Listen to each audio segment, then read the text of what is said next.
শীতের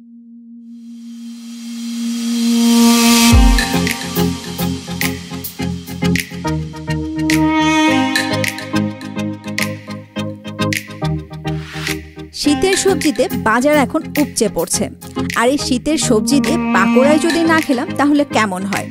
কিন্তু আমার বাসায় এখন চালের গুঁড়িও নেই, বেসনও নেই, তাই বলি কি পাকোড়া খাবো না? অবশ্যই খাবো। খুব ঝটপট কিভাবে বাসায় বেসন এবং চালের গুঁড়ি ছাড়াই পাকোড়া তৈরি করা যায় সেটাই আপনাদের দেখাচ্ছি। একটা কামড় দিয়ে দেখালাম, দেখেন ভেতরটা কত সুন্দর হয়েছে। চলুন তৈরি করার পুরো প্রসেসটি দেখে নিই। যেহেতু সবজি পাকোড়া তৈরি করব তাই সবজি তো লাগবেই। আর কি কি সবজি নিয়েছি এবং কিভাবে কেটেছি সেটা প্রথমে দেখিয়ে দিচ্ছি। ফুলকপি নিয়েছি 1/4 কাপ, আর এরকম ছোট ছোট করে কেটে নিয়েছি।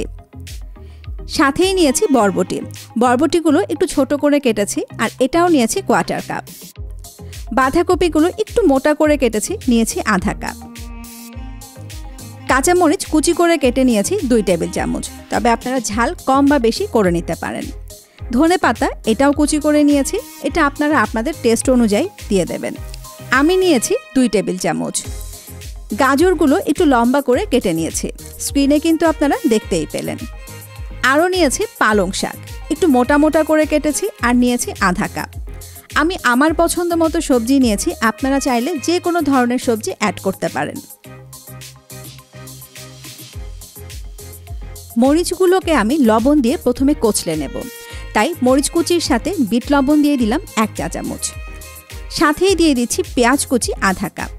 আচ্ছা, অনেকের কিন্তু কাঁচা সবজি হজম হতে চায় না, বিট লবণ দিয়ে করলে হয় কি এই বিট লবণটা হজমে সহায়তা করে। তবে আপনাদের হাতের কাছে যদি বিট লবণ না থাকে আপনারা কিন্তু নর্মাল লবণ দিয়েও করতে পারেন।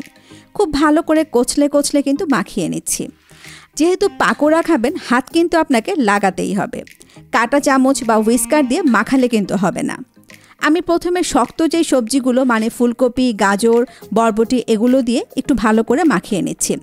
সাথেই দিয়ে দিলাম রসুন বাটা 1/2 চা চামচ, আর আদা বাটা 1/2 চা চামচ, ধনে গুঁড়ি 1 চা চামচ, আর তেলে নেওয়া জিরা গুঁড়ি 1 চা চামচ, গোলমরিচের গুঁড়ি দিয়ে দিচ্ছি 1/2 চা চামচ। এবার সবজিগুলোকে মরিচ আর পেঁয়াজের সাথে খুব ভালো করে আমি মাখিয়ে নিচ্ছি। অনেকেই হয়তো ভাবছেন যে বাঁধাকপি আর পালং শাকটা কেন এখন দিলাম না। পালং শাক কিন্তু বেশি কচলালে কালো হয়ে যাবে, আর বাঁধাকপি বেশি কচলালে পানি ছাড়বে, তাই এই দুটো আমি পরে দিচ্ছি। বাঁধাকপি আর পালং শাক দিয়ে দিলাম, এবার একটু আলতো করে মাখিয়ে নিচ্ছি। সাথে কিন্তু আমি ধনেপাতা কুচিও দিয়ে দিলাম। আমি কিন্তু এবার শাক বাঁধাকপি দেওয়ার পরে খুব আলতো করে মাখাচ্ছি। একটু সময় নিয়ে মাখাবেন যেন সবগুলো সবজির সাথে মশলাগুলো ভালোভাবে মিশে যায়। একটা ডিম ভালো করে ফেটে নিয়ে দিয়ে দিলাম। ময়দা দিয়ে দিচ্ছি 2 কাপ।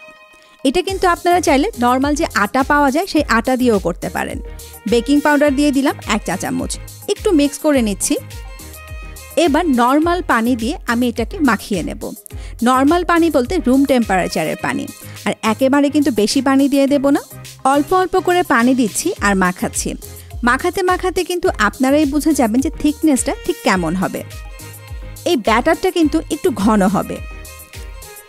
এবার দেখুন আমি ব্যাটারটাকে কিভাবে চটকে নিচ্ছি। এভাবে যত বেশি আপনি চটকাবেন ব্যাটারের ভিতর তত বেশি বাতাস ঢুকবে, আর যখন পাকোড়াগুলো ভাজবো তখন পাকোড়াগুলো ঠিক সেই রকম ফ্লাফি হবে। তাই এই কাজটা একটু সময় নিয়েই করছি। থিকনেসটা একটু আপনাদের দেখিয়ে দিচ্ছি, দেখেন ঠিক এরকম হবে। এটা আসলে আপনাদেরকে একটু দেখে বুঝে নিতে হবে। হয়ে গেছে ব্যাটারটা মাখানো, এবার আমি ভাজতে চলে যাচ্ছি। ছোট্ট একটা টিপস, পাকোড়াগুলো ভাজার সময় প্রতিবার তেলে দেওয়ার আগে কিন্তু অবশ্যই একটু এভাবে মিক্স করে নিতে হবে। একদম টকবকে ফুটন্ত তেলে আমি একটা একটা করে পাকোড়া ছেড়ে দিচ্ছি। আর এই পাকোড়া ভাজার মজাই কিন্তু এখানে যে একসাথে আপনি অনেকগুলো পাকোড়া ভাজতে পারবেন। সবগুলো পাকোড়া দেয়া হয়ে গেলে কিন্তু অবশ্যই চুলোর আঁচটা হাই এবং মিডিয়ামের মাঝামাঝি করে দেবেন, তা না হলে কিন্তু সবজিগুলো সেদ্ধ হবে না। ভাজা নিয়ে নতুন করে তো আর বলার কিছু নেই, উল্টে পাল্টে পাকোড়াগুলোকে ভেজে নিব। হোটেল বা ভ্যানের খাবারগুলোর আমরা সবসময় খুব প্রশংসা করে থাকি। ওরা কিন্তু আসলে অনেক সময় নিয়ে খাবারগুলোকে প্রিপেয়ার করে থাকে, তাই আমরাও যদি একটু সময় নিয়ে এই মাখামাখির কাজগুলো করি, আমাদের খাবারগুলোও কিন্তু ঠিক তাদেরই মতো অনেক বেশি টেস্টি হবে। পাকোড়াগুলো হয়ে গেছে, একটা ঝাঁঝরিতে তুলে নিলাম। ঠিক একইভাবে আমি বাকি পাকোড়াগুলো ভেজে নিচ্ছি। পাকোড়া কিন্তু ভাজতে হবে আর খেতে হবে গরম গরম। এই পাকোড়া রেখে দেওয়ার কোনো উপায় নেই, আর ঠান্ডা হলেও কিন্তু খেতে ভালো লাগবে না।